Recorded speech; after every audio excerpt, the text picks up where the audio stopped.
ثم الحمدللہ اللہ رب العزت کا ہم سب پہ یہ احسان ہے کہ اللہ تعالیٰ نے ہماری زندگیوں میں ایک بار پھر رمضان المبارک جیسا مقدس مہینہ اپنا مہمان بنا کر بھیجا، اور الحمدللہ آج رمضان المبارک کا پہلا جمعہ ہے، اور اسی رمضان المبارک کی 17 تاریخ کو 17 رمضان المبارک کو جناب سیدہ طیبہ طاہرہ حضرت عائشہ صدیقہ رضی اللہ عنہا کا یوم وصال ہے، اور ارادہ ہے کہ آپ کی سیرت آج کے جمعہ میں بیان کی جائے۔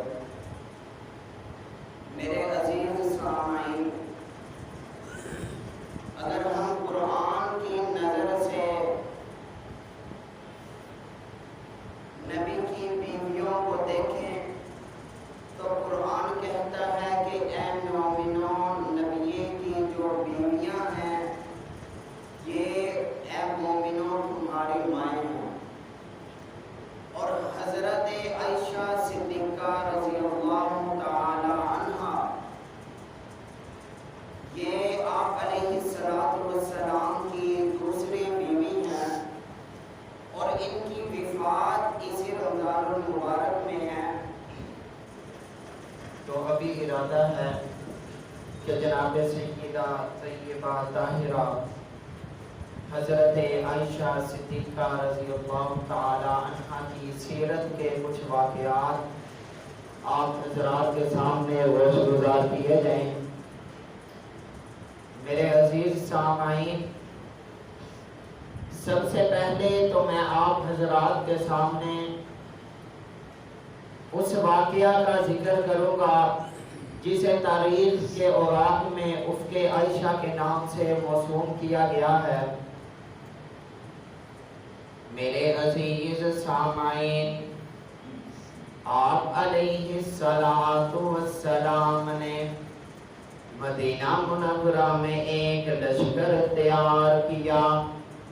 وہ لشکر کن کا تھا؟ وہ لشکر کوئی اور لشکر نہیں تھا، بلکہ وہ لشکر صحابہ کرام رضوان اللہ علیہم اجمعین کا لشکر تھا۔ اس لشکر کی قیادت کرنے والے کوئی عام انسان نہیں، بلکہ امام الانبیاء سرور کونین صلی اللہ علیہ وسلم ہیں۔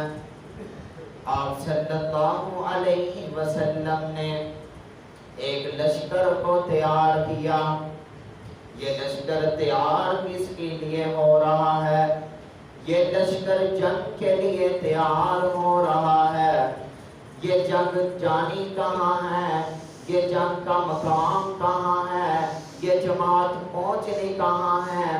یہ جماعت بنی مطلق کا ایک قبیلہ جو کہ ابھی کفار کے اندر میں تھا، اس بنی مطلق کے قبیلے کو فتح کرنا تھا۔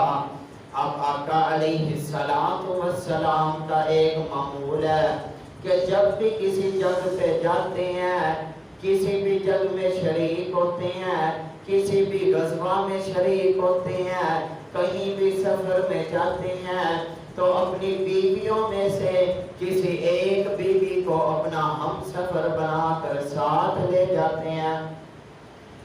اب جماعت کی ترتیب آقا علیہ السلام نے دے دی، قرعہ اندازی ہوئی۔ قرعہ اندازی میں پرچیوں پر جو نام تھے وہ آقا علیہ السلام کی بیویوں کے نام تھے۔ قرعہ اندازی میں سے جب پرچی نکالی گئی، دیکھتے ہیں کہ جناب سیدہ طیبہ طاہرہ حضرت عائشہ صدیقہ رضی اللہ عنہا کا نام نکل آیا۔ اب حضرت عائشہ آقا علیہ السلام کے ساتھ جنگ پہ جانے کے لیے، آپ کے ساتھ سفر کرنے کے لیے تیار ہو گئی۔ میرے عزیز سامعین، اب صحابہ کرام کا لشکر، اب صحابہ کی جماعت